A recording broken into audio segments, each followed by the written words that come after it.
like fossil fuels. It's not a fossil, right? I mean, I seriously doubt that these things that they got stuck in museums are real.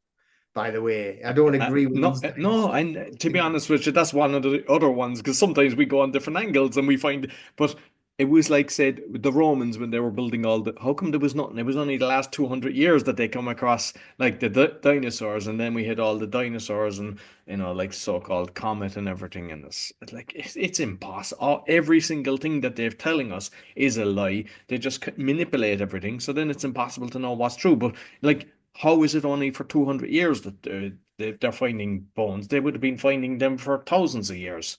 Of course it And it's would. not as if like they go, oh, well, let's just destroy this because there's this massive so-called dinosaur. They would put it somewhere on show for people, and there was nothing. So No, I mean, if that was the case, then they would be everywhere. Just let's face it. We know that. I mean, there's the thing about like the TikTok and Red Note or Red Book. Which, look at the lies, and they're always going, "Wow, really? That was all a lie?" Yeah, because that's all they ever do is lie. So they're lying about everything else as well. They're lying about where we come from. They're lying about all like the history and everything like that. It's like it's insane. Like really, all those huge, great big buildings that are in Australia, but who got landed there a couple of 100 years ago was just like a bunch of convicts that didn't have any tools on a ship, and then they built all that, right? Yeah, no, it's like, that was there well before, Same as all these buildings that we've got, like the cathedrals with the huge towers and the steeples and places like Buckingham. We didn't build that.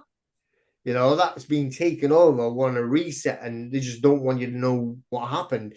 If you look like, hopefully that they will get a few people coming to Newcastle, right? And I know there's a lot of them coming by train that I've booked already.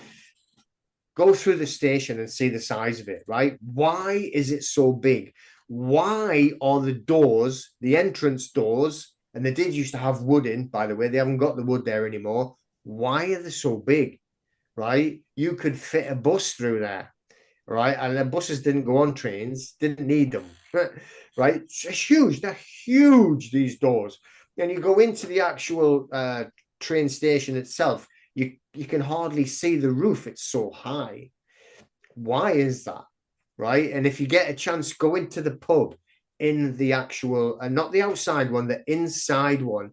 I can't even remember what it's called. It might be called something like the Centurion, maybe in Central Station, and look at the ceiling, and then study the walls and everything that's in there. You'd be thinking, what kind of building is this? Why are they serving beer in this building?